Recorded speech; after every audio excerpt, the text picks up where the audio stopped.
그러므로 너희가 더욱 힘써 믿음의 덕을, 덕의 지식을, 지식의 절제를, 절제의 인내를, 인내의 경건을, 경건의 형제 우애를, 형제 우애의 사랑을 더하라.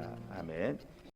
우리가 5절부터 계속해서 이제 믿음이 있다고 한다면 그 믿음 이외에 더해야 할 것에 대해서 계속해서 이렇게 말씀을 드렸습니다.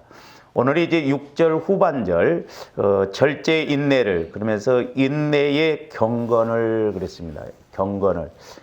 그래서 이 경건이라고 하는 말은 이미 우리가 3절에서도 이렇게 상고를 했습니다마는 올바르게와 예배하다의 합성어입니다. 그러니까 경건훈련이라고 하는 것은 저와 여러분들이 올바르게 하나님을 예배하고 하나님을 만나는 것이 경건이다라고 하는 것입니다. 일반적으로 이제 피조물인 저와 여러분들이 창조주이신 하나님에 대한 경외심으로 이제 그의 뜻 아래서 겸손하게 복종하는 삶의 태도가 경건입니다. 우리가 하나님을 믿노라 하면서도 우리가 세상에 나가서 빛과 소금의 역할을 감당하지 못하고 내 마음대로 산다고 한다면 현상적으로는 예수 믿는 것 같지만 진정한 그리스도인은 아니라고 하는 것입니다. 그런 예화가 있습니다. 이렇게 교통사고가 났는데 둘이 막 대판 교통사고가 나서 큰 소리를 치면서 이렇게 싸웠는데 둘 다 이렇게 연락을 해서 이제 아는 사람들이 왔는데 보니까 결국에는 큰 교회의 같은 성도들이래요. 한 분은 집사님이고 한 분은 장로님이었는데 뭐 목소리 큰 사람이 이긴다고 그러잖아요. 막 욕을 하면서 이 새끼 뭐 네가 잘했냐 내가 잘못했냐 보니까 나중에 한 교회의 장로와 집사라고 하는 것이죠. 이게 너무 안타까운 사실이죠. 제가 말씀드렸습니다만 우리 한국의 교도소에 가면 천주교인을 포함해서 70%가 그리스도인이랍니다. 어떻게 예수 믿는다고 하면서 그렇게 할 수 있냐 말이에요. 그러니까 신앙 따로 이렇게 삶 따로 이렇게 되니까 오늘날 세상이 오히려 우리 교회들을 이렇게 욕하고 걱정하는 그런 시대가 된 것을 볼 수가 있습니다. 그러므로 우리가 하나님 앞에 경건한 생활을 한다라고 하는 것은 살아계신 하나님을 만나고 내가 만났으면 그 만남을 통해서 이제 하나님의 뜻대로 우리의 삶도 빛과 소금의 역할을 감당하는 복종하는 삶의 태도가 경건한 훈련이다라고 하는 것입니다. 이것은 무엇보다도 우리 인간이 하나님께 대해서 취해야 할 올바른 관계를 말하는 거예요. 그래서 참 저 사람은 신앙이 경건스럽다라고 하는 것은 하나님과의 관계가 올바를 뿐만 아니라 그의 삶도 하나님 보시기에 사람이 봐도 감동받을 수 있는 그런 신앙생활이 경건한 신앙생활이다라고 하는 것입니다. 그래서 저와 여러분들은 언제나 하나님 앞에 우리 자신을 낮추고 오직 하나님의 뜻에 집중하여서 그 뜻을 실천하며 공경하며 살아가야 합니다. 그러니까 우리가 하나님을 믿노라 하면서도 또 하나님 뜻을 모르고 살아가는 사람들이 너무 많습니다. 저와 여러분들이 예수 그리스도를 믿는다는 것 단지 천국 가기 위해서만 예수 믿는다고 한다면 그건 한참 잘못된 것입니다. 내가 예수 믿고 이 땅에서 복이나 누리려고 예수 믿는다고 한다면 그것도 한참 잘못된 착각입니다. 분명히 하나님께서 저와 여러분들을 택하신 목적은 물론 천국 자녀로서 천국 가기 위한 것이도 되지만 이 땅에서 하나님께서 나를 통해서 이루셔야 할 뜻이 있다 이 말입니다. 그런데 과연 우리가 예수를 믿으면서 하나님께서 나를 구원시켜 주신 목적이 뭔가, 하나님께서 나를 부르신 뜻이 무엇인가를 알고 가는 사람들이 그렇게 많지 않아요. 그러므로 우리는 분명히 내가 경건의 훈련을 통해서 경건의 연습을 통해서 하나님과의 올바른 관계가 이루어지고 그 올바른 관계를 통해서 하나님이 나를 부르신 뜻, 오늘의 뜻이 있을 것이고 일주일의 뜻이 있을 것이고 한 달의 뜻이 있을 것이고 아니면 장기적인 측면에서 볼 때 하나님이 분명히 나를 택하신 뜻이 있을 것이라 이 말입니다. 우리는 분명히 이 뜻을 알고 신앙생활해야 될 줄로 믿습니다. 그래서 요한일서 5장에 있는 말씀처럼 우리가 기도도 하나님 뜻을 알고 그 뜻대로 기도해야 하나님이 응답해 주신다라고 그랬어요. 안타깝게도 오늘날 우리가 교회는 다니지만 예수는 믿지만 영적으로 인격적으로 사실적으로 하나님과의 관계가 안 맺어지면서 종교적으로 신앙생활하는 사람들이 너무 많다는 거죠. 그래서 우리 한국의 종교의 영이 너무 강하다. 교회는 다니는데 예수님은 믿는다고 하는데 실제 내가 인격적으로 예수님을 믿어 체험하고 고백하는 그 믿음이 약하다는 것이죠. 그러므로 저와 여러분들은 날마다 성령 하나님을 통해서 우리가 예수 그리스도를 만나고 신앙 고백이 이루어지고 또한 그 뜻을 알고 실천하는 저와 여러분들이 되어야 될 줄로 믿습니다.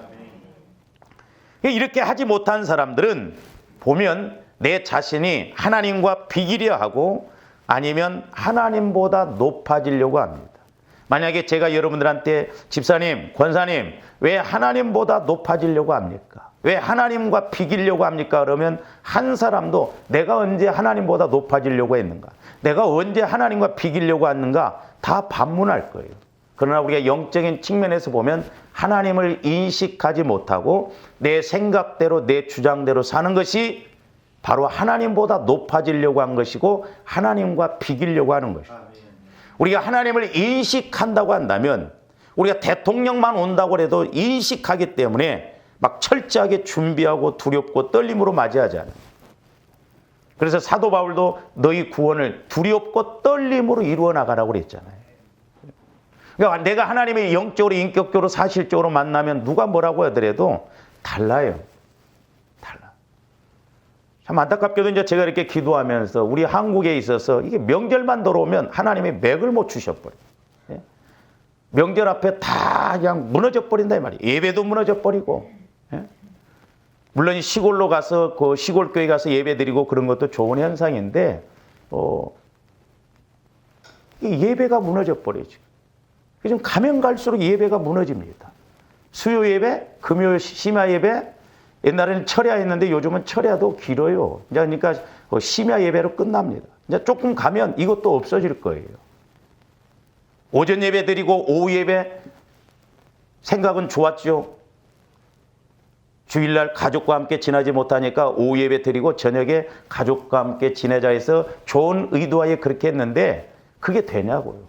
가면 갈수록 이제 예배가 제가 우리 지방에서도 보면 오전 예배 드리고 오후 예배 드려보니까 별 의미가 없거든. 그 소리가 그 소리고 뭐 똑같은 예배 갖고 그러니까 오후에는 그냥 취미 생활하는 지금 시대가 이렇게 흘러가고 있다 말이죠. 그럼 왜 그래요? 하나님과의 관계가 안 맺어지니까 그렇다 말이죠. 그래서 교회적으로나 개인적으로 내가 하나님을 만나고 믿는 사람하고 하나님을 못 만나고 믿는 사람하고는 천지 차이입니다. 벌써 신앙관 자체가 다르고 그 사람 생각하는 거나 말하는 거나 행동하는 것 보면 저 사람이 예수를 만나고 믿는 사람인지 그냥 교회만 왔다 갔다 하는 사람인지 알 수가 있다 이 말이죠. 가장 심각한 문제가 그거예요. 그래서 저와 여러분들이 날마다 예수님을 만나야 돼요. 할렐루야. 만나지 않고는 나 자신도 극복할 수 없고 이 세상을 이길 수가 없다 이 말입니다. 얼마나 지금 세상은 초스피드 시대로 갑니까? 얼마나 지금 과학의 시대로 가요. 따라갈 수가 없어요. 그렇기 때문에 예수가 아니고는 우리가 세상을 지배할 수가 없고 세상을 이길 수가 없고 승리할 수가 없다라고 하는 것입니다.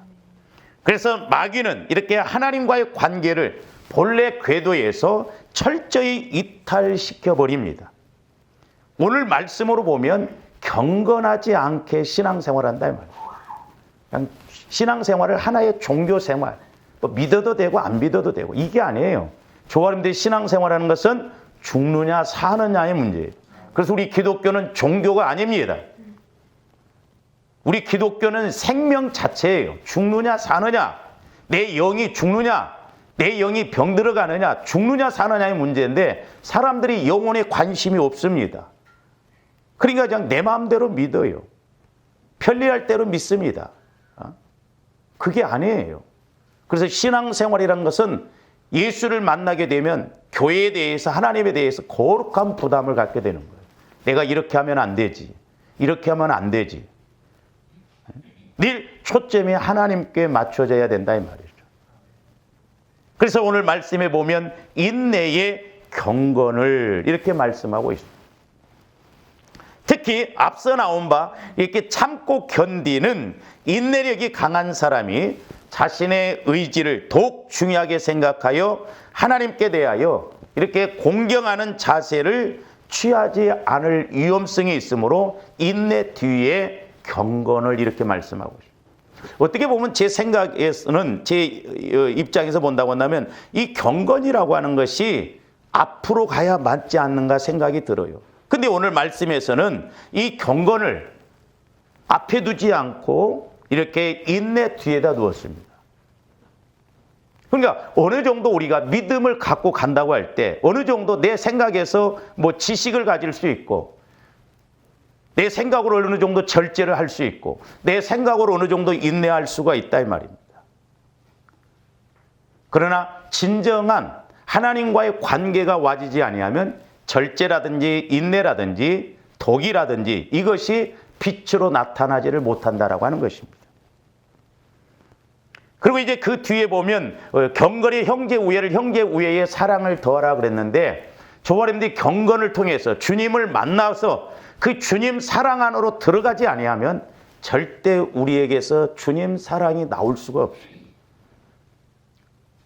그래서 오늘날 이 시대 말에 있어서 관건은 뭐냐? 저와 여러분들의 신앙이 주님 마음 안에 들어갈 뿐만 아니라 주님 사랑 안에 들어가야 거기에 모든 해답이 있고 해결책이 있고 지름길이 있다라고 하는 것입니다. 저도 부끄럽습니다만 과연 우리가 예수를 믿지만 얼마만큼 내가 하나님 사랑으로 신앙생활을 하고 성도를 사랑하고 이렇게 이웃을 사랑하는가. 요즘은요 우리 예수 믿는 사람들도 절대 손해 안 보려고 합니다. 교회에 와서도 손해 절대 안 보려고 해요. 기분 나쁜 소리 안 들으려고 합니다. 희생 안 하려고 합니다. 그래서 강남의 큰 교회들은 다 불신자들 용역업체 시켜서 식사 준비도 하고 청소도 하고 다 지금 시대가 그렇게 가고 있단 말이에요. 얼마나 가슴 아파요 하나님 보실 때.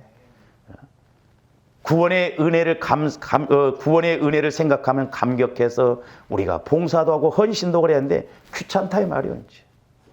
너무 편리하게 예수 믿습니다. 분당에는 젊은 사람들 신방도 못 오게 한대요.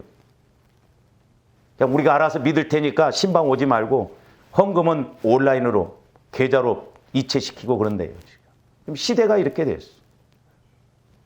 주님들이 정신 똑바로 차리고 신앙생활 해야 됩니다. 주님들이 영안이 열려져서 영적 세계를 봐야 된다 이 말이죠. 그렇게 될 때 내 신앙생활이 이렇게 가면 안 된다. 지옥은 따뜻한 아랫목이 아니.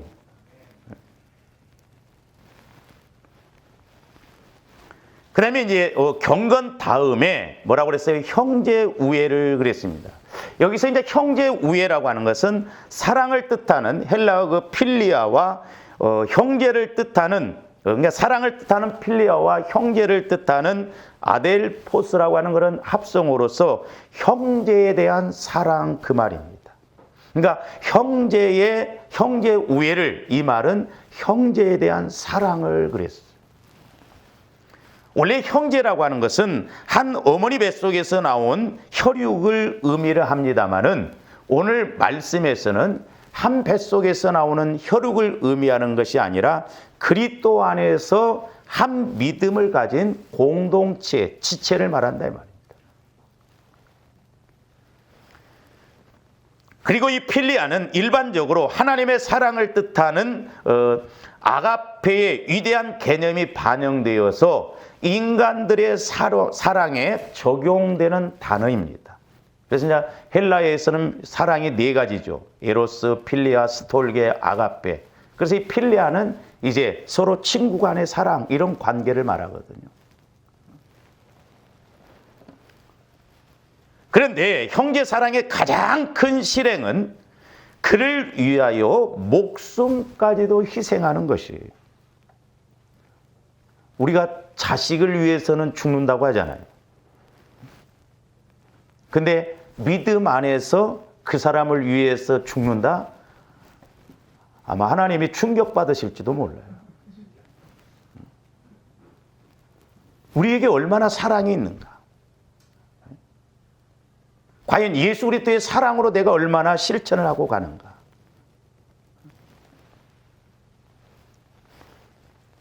근데 우리 예수님께서는 원수였던 저와 여러분들을, 죄인이었던 저와 여러분들을 위해서 십자가에 죽으셨다 이 말이에요.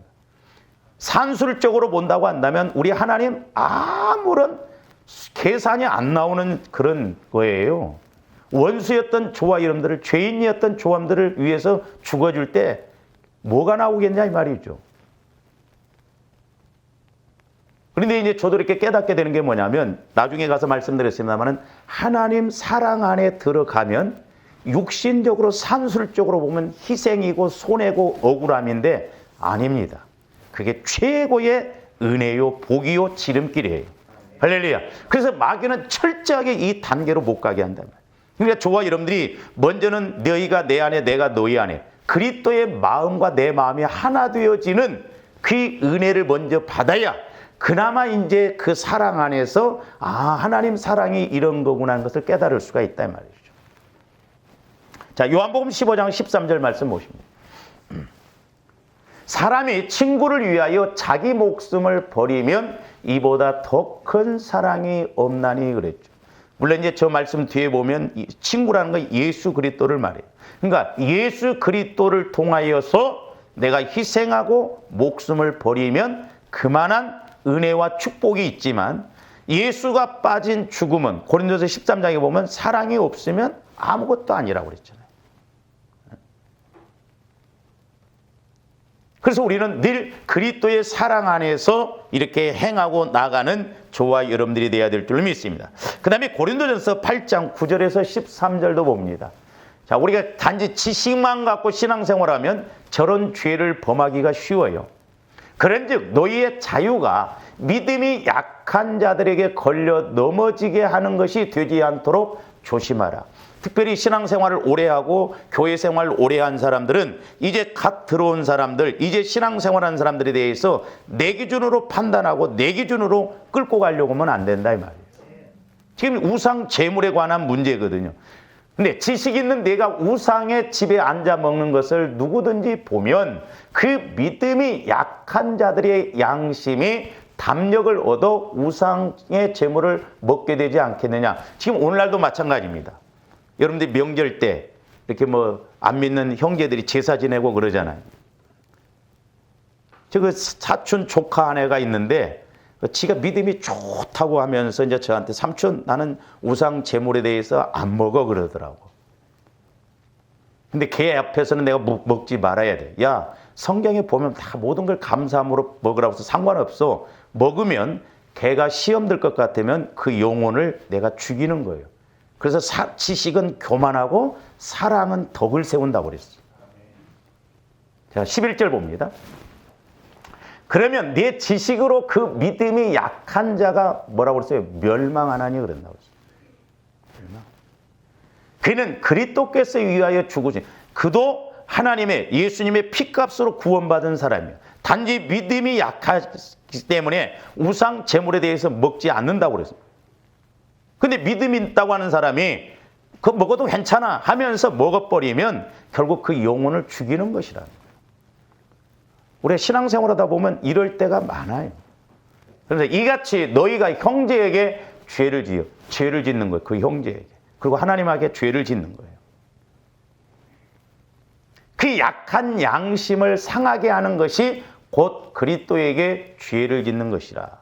그러니까 나보다도 믿음이 약한 사람에게 상처를 주면 그건 그 사람을 영혼을 죽이는 것뿐만 아니라 내가 그리스도에게 죄를 짓는 거예요. 이런 죄들을 얼마나 많이 짓습니까?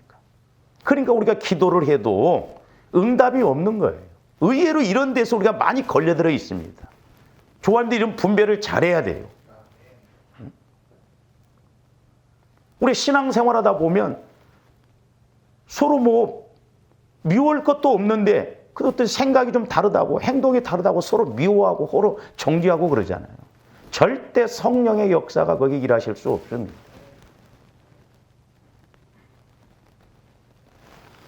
그러니까 부부간에도 마찬가지예요. 막 예를 들어서 부부가 이렇게 부부간에도 뭐 남편이 뭐 예수를 안 믿거나 아니면 뭐 말을 안 듣고 그러면 막 얄밉잖아요. 막 기도 많이 합니다. 하나님, 내 남편 변화시켜 주세요. 백날 기도해 보세요. 변화시켜 주는가. 미운 마음 갖고 기도하면요, 절대 하나님 역사 안 하십니다. 언제 하나님이 역사하신 줄 아세요? 불쌍히 여겨질 때 역사하셔요. 내가 미워하면 영혼을 살인하고 있는데 살인자에게 무슨 응답을 주시겠냐 이 말이에요. 안 주셔요. 그러니까 우리가 인간적으로 육신적으로 신앙생활하니까 기도는 한다고 하는데 이것도 내 생각대로 하니까 문제다. 그래서 기도의 목적이란 건 내가 하나님과 교제하는 것이라고 그랬죠. 조화롭는 게 기도의 목적이 이루어져야 돼. 내가 성령 하나님과 교제가 이루어져야 이게 잘한 짓인지 못한 짓인지 옳은 것인지 하나님이 지금 응답 주시는지를 알 수 있다 이 말입니다. 우리가 간국기도만 배웠어요. 간국기도. 기도해서 하나님 앞에 막 끌어내려서 뭔가 내 문제 해결하고 우리 하나님이 그렇게 만만하신 분이 아니에요. 그래서 철저하게 조화람들이 이 신앙관이 좀 바꿔져야 됩니다. 할렐루야. 아멘. 자, 13절 봅니다. 사도 바울이 위대한 점이 저런 부분이에요. 사도 바울이 율법적으로 흠이 없고 오늘날로 말하면 상위 1%에 속한 사람이에요. 최고의 학벌에 최고의 그런 지식과 최고의 그런 명예를 가졌던 사람이에요. 그런 사람이 예수를 만나서 딱 깨지고 나니까 그러므로 만일 음식이 내 형제로 실족하게 한다면 나는 영원히 고기를 먹지 아니하여 내 형제를 실족하지 않게 하리라. 저 사람이 고기 먹어서 실족할 것 같으면 자기는 고기를 평생 안 먹겠다. 영원토록 안 먹겠다는 거예요. 사람이 그게 어렵습니다. 부자들이요, 나중에 이렇게 어려움 겪고 가난하게 되면 괴로워합니다. 못 삽니다. 왜? 내가 아파트 40몇 평에 살다가 막 10평, 뭐 20몇 평으로 내려와 봐요. 자존심상 허락이 안 돼요. 괴롭습니다. 그러다가 자살하거든요. 그러니까 사람이 조금 뭔가 이렇게 잘 살다가 못 살고 어려우면 그 자존심상 크게 허락이 안 되는 거예요. 그 사도 바울은 그 낮아진 사람하고 가서 같이 어울린다는 거 쉽지 않습니다. 참 안타까운 사실은 강남에 큰 교회에 그렇게 아파트도 보면 아파트가 뭐 큰 아파트 적은 평수가 있는데 구역 예배도 세일 모임도 평수대로 모인대요. 내가 하나님 같으면 야이씨. 그게 하나님 보시기에 교회 안에서까지 그런 세상 것을 가지고 구분을 하냐 이 말이에요. 평수대로 모인대요. 수준이 안 맞다고. 수준은 안 맞지만 그렇게 생각한다고 하면 너는 하나님과 차원이 안 맞아.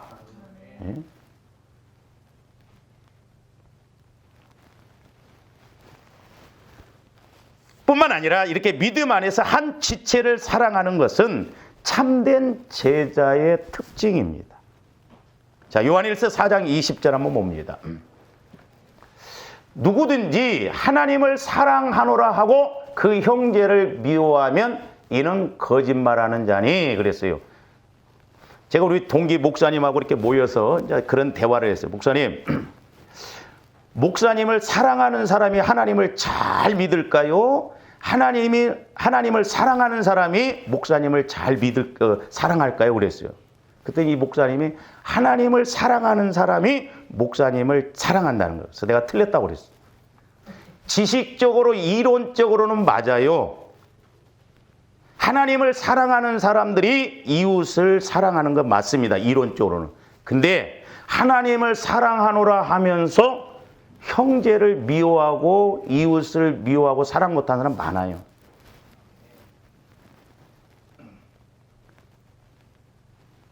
내 말이 아니잖아요. 하나님의 말씀. 그러니까 목회자를 잘 섬기는 사람이 하나님도 잘 섬기더라고. 틀림없어요. 성도를 사랑하는 사람이 하나님도 사랑하고 잘 섬겨요. 할렐루야. 저는 그것으로 봐요. 우리가 말로만 하는 게 아니에요. 그러니까 하나님을 사랑하노라 하면서 그 형제를 미워하면 그럼 거짓말하는 거예요. 그러니까 우리는 신앙생활하면서 절대 내 안에 맺혀 있는 부분이 있으면 안 되고 미워하는 사람이 있으면 안 됩니다. 빨리빨리 풀어내야 됩니다. 할렐루야. 그것 때문에 응답이 안 되고 그것 때문에 걸려 있을 때가 많아요. 사람들의 심리가 나한테 잘해주면 좋은 사람, 나한테 못하면 다 죽일 놈이에요. 모르죠. 이제 추석 설 명절 쉬고 나면 또 이제 법원에 가는 사람들이 많대, 부부들이. 왜?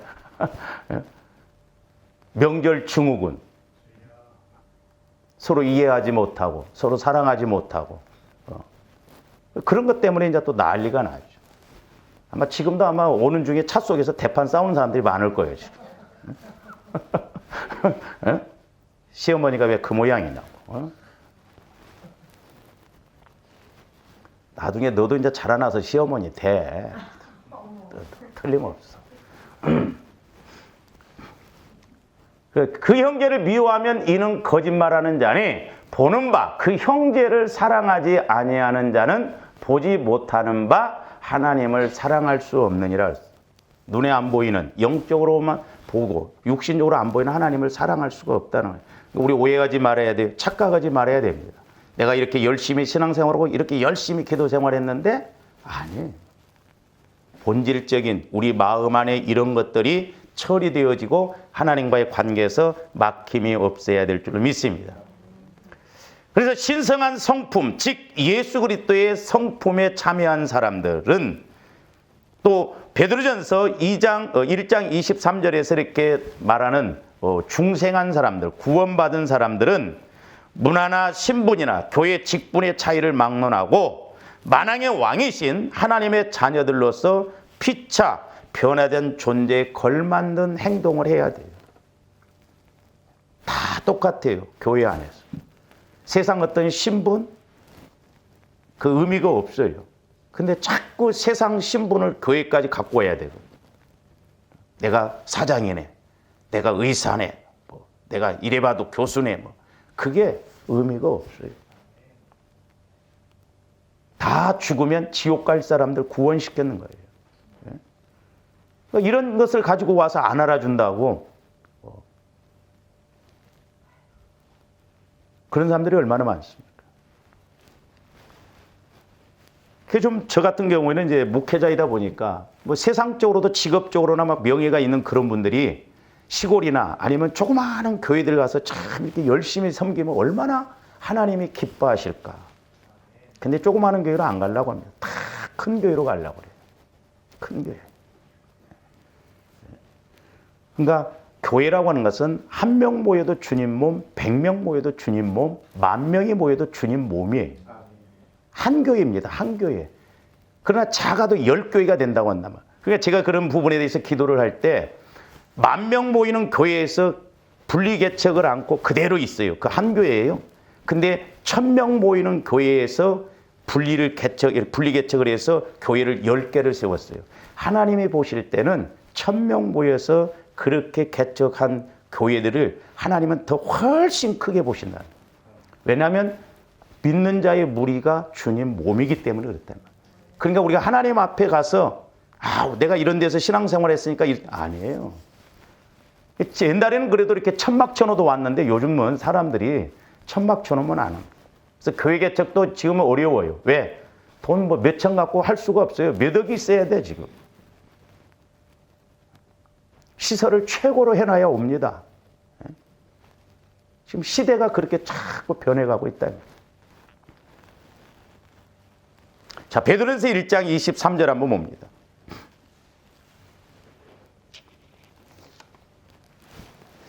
너희가 거듭난 것은 썩어질 씨로 된 것이 아니요 썩지 아니할 씨로 된 것이니 살아있고 항상 있는 하나님의 말씀으로 되어 있느니라. 그렇기 때문에 조원들이 그리스도의 마음을 가져서 살아있는 하나님의 말씀을 성령을 통해서 내가 받으면 내 신앙이 살아있고 살아있는 행함이 나타나므로 살아계신 하나님이 역사하실 줄로 믿습니다. 할렐루야. 그래서 제가 지난 금요일 날도 이렇게 그런 말씀을 드렸습니다만은 하나님 사랑을 그러니까 한쪽만 알면 안 돼요. 그러니까 서로 하나님 사랑을 체험해야 돼. 서로. 성도 간에도 서로 하나님 사랑을 체험해서 이렇게 하나님 사랑으로 나아갈 때 이것이 뭐냐? 하나님 사랑으로 나갈 때 이것이 최고의 교제이며 최고의 만족입니다. 부부간에도 이렇게 이루어진다면 얼마나 좋을까? 예? 저거 언제 죽나? 예를 들어서.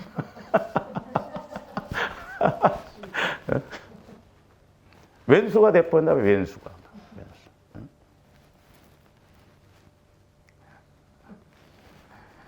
나이 들면 저도 이제 사모님이 좀 이렇게 아프고 그런 바람에 이렇게 각방을 쓰고 있는데 의외로 지금 각방 쓰는 사람들 많습니다. 의외로 부부간에도 무늬만 부부요. 하나님 사랑은 쌍방간의 최고의 신뢰이며 최고의 의지예요. 그러니까 하나님 사랑으로 서로 의지하고 하나님 사랑 안에서 서로 이렇게 갈 때 그것이 최고의 의지가 되고 최고의 신뢰가 이루어지는 거예요. 그건 내 힘이 아니라 하나님 사랑으로 하는 것이기 때문에 그렇다 이 말입니다. 그리고 저와 여러분들 하나님 사랑으로 이렇게 나간다고 한다면 성도끼리 이렇게 나간다고 한다면 그것이 최고의 응답이며 최고의 해결책이에요. 그래서 하나님 사랑은 모든 것의 지름길이에요.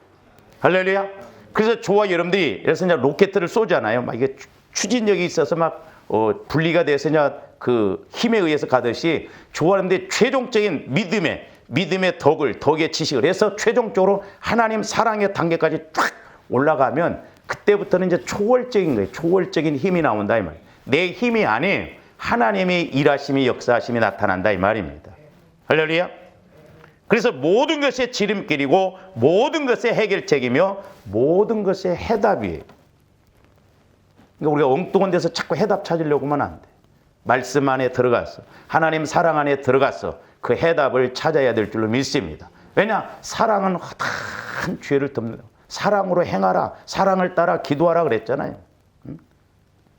제가 말씀드렸잖아요. 소음이 많으면 아무리 탱자나무 가시가 들어와도 문제될 것이요. 그리고 이 하나님 사랑은 쌍방간의 최고의 반응이며 최고의 헌신입니다. 제가 성령의 인도를 통해서 이렇게 받아 적어보면 그 위에도 많다. 믿음이며 최고의 관계이다. 하나님 사랑은 쌍방간의 최고의 축복이며 최고의 응답이다. 하나님 사랑은 쌍방간의 최고의 낮아짐이며 최고의 높아짐이에요. 신기해요. 하나님 사랑으로 가면 그래서 우리 예수님도 빌립보서 2장 너희는 이 마음을 품으라 곧 그리스도 예수의 마음이니 그랬잖아요. 예수의 마음은 예수의 사랑은 낮아지는 거예요. 낮아지는 거. 제가 말씀드렸잖아요. 언젠가 제가 기도할 때도 성령께서 너희는 왜 자꾸 불과 같은 성령만 추구하는 거야. 불과 같은 성령. 우리 한국 교회가 막 얼마나 불러 했잖아요. 불은 태우고 올라가고 높아지고 막 능력받고. 근데 물과 같은 속성의 성령은 왜 추구하지 않나? 물은 어때요? 부어놓으면 무조건 아래로 내려갑니다. 아래로. 나중에 물은 딱 스며들어서 덮잖아요. 그래서 조한들이 물과 같은 성령의 은혜를 받으면 그런 축복을 받으면 물은 다 덮고 다 보이잖아요. 소위 말해서 투시가 와죠. 보여요. 낮아질수록 나도 잘 보이고 하나님도 잘 보여지고 모든 것이 보여진다 이 말이에요. 높아지면 높아질수록 나도 안 보이고 하나님도 안 보이고 다른 것도 안 보인다. 그러니까 하나님 사랑은 최고의 낮아짐이에요. 저주잖아요. 어떻게 보면 십자가에 당시에 그 십자가에 죽는다는 것은 최고의 저주, 가장 중한 죄를 범한 사람들이 받는 그런 형벌이었거든요. 근데 우리 하나님은 그 십자가를 부활로 바꾸셨다 이 말입니다. 그렇기 때문에 하나님 사랑을 따라가면 최고의 낮아짐인 것 같은데 최고의 높아짐이 된다. 빌립보서 2장 내용 2장 5절 이하에 보면 그 내용이 그것이잖아요. 그래서 하나님 사랑은 최고의 쌍방의 죽음이에요. 죽음. 최고의 죽음이지만 최고의 부활이다. 그리고 하나님 사랑은 쌍방간의 최고의 희생이지만 결국에는 지배해요. 내가 죽는 것 같고 손해보는 것 같지만 하나님 사랑이 결국 이깁니다. 할렐루야. 뭐 이해가 가는 거예요 지금? 역설적인 것이 너무 많다 이 말입니다. 그러니까 육신적으로 보면, 그러니까 우리가 육신적으로 신앙생활하는 게 손해 안 보려고 하거든요. 낮아지면 손해인 것 같고 주면 없어지는 것 같고, 아니라니까요. 하나님 사랑 안에서는 낮아지는 것이 높아지는 거예요. 그 십자가 법칙이에요. 그게 부활의 법칙이다 이 말입니다. 근데 마귀는 이렇게 철저하게 반대로 생각하게 합니다. 주면 손해고, 주면 내가 낮아지면 억울하고 무시당하는 것 같고, 그렇게 생각하니까 사람들이 안 낮아지려고 그래요. 그래서 좀 우리 예수 믿는 사람들은 늘 어떤 면에서는 좀 말석을 차지를 해야 돼요. 할렐루야? 말석을. 낮아지고 좀 전철 같은 걸 타도 누구 자리가 많이 비어 있으면 몰라도 권사님들이 막 예배 드리고 가방 들고 막 떼지어서 들어가면서 막 가방 툭 던져놓고 막 권사님 앉아 막 이랬죠. 얼마나 부끄러운 일이에요. 권사님이라고 부르지 말든가.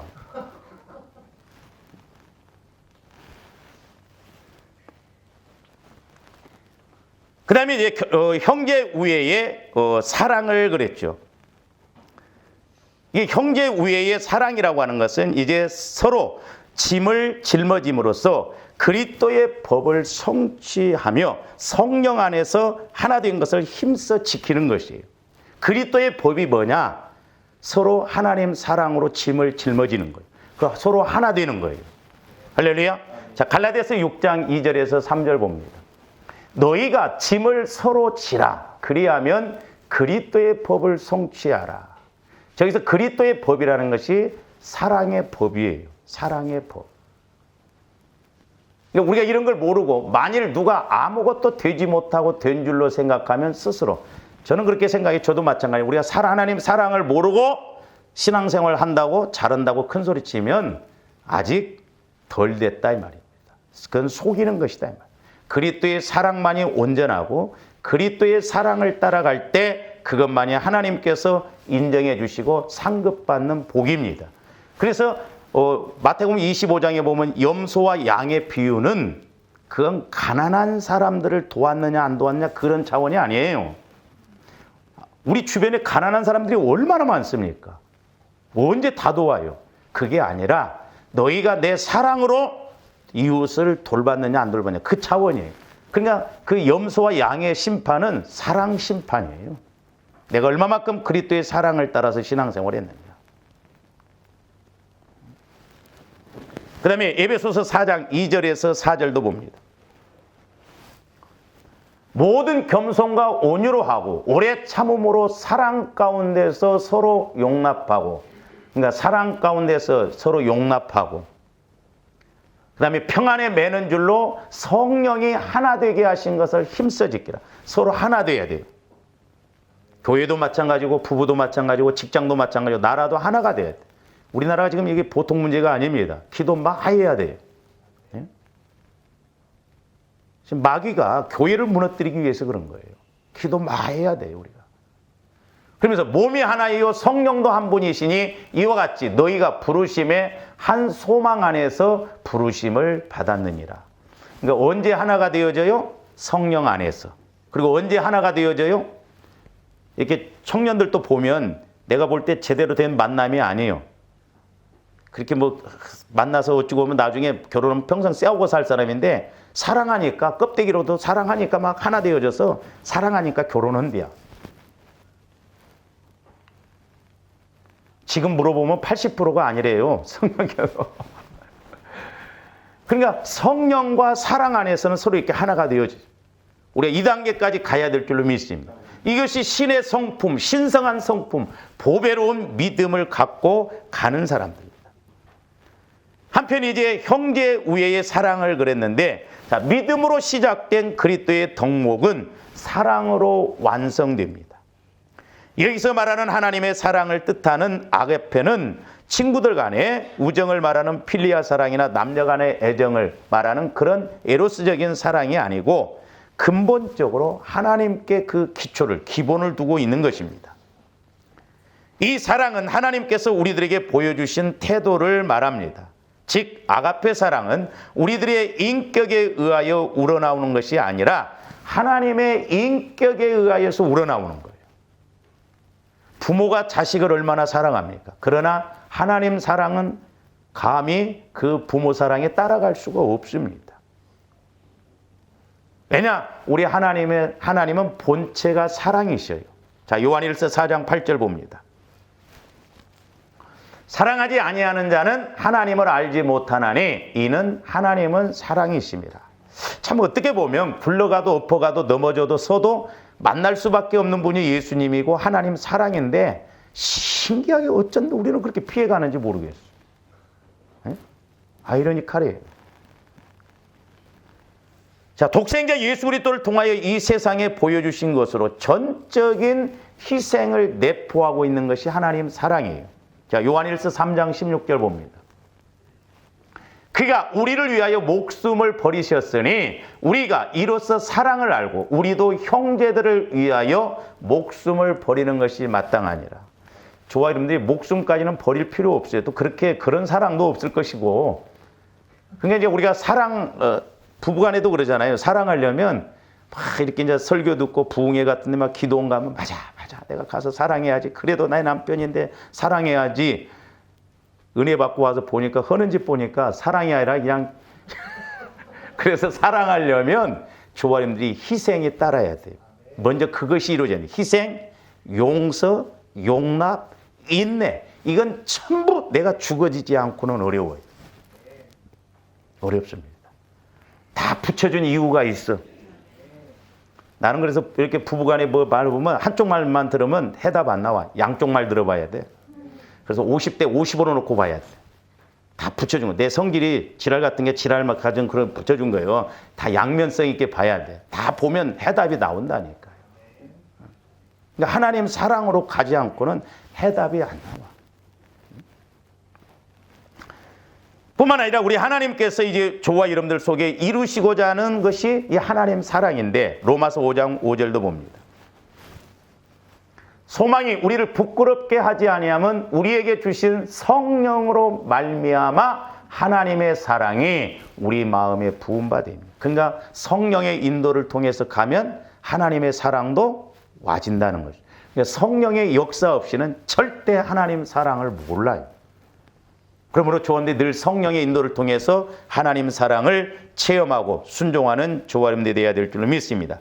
그래서 사도 베드로는 이 신적 사랑을 나타내는 아가페란 단어로 5절부터 시작된 신의 성품에 참여한 자들이 맺어야 미덕의 열매들의 목록을 이렇게 마감함으로써 우리에게 있어서 무엇보다도 중요한 것은 이제 믿음으로 시작했다고 한다면 사랑으로 열매를 맺으라는 거예요.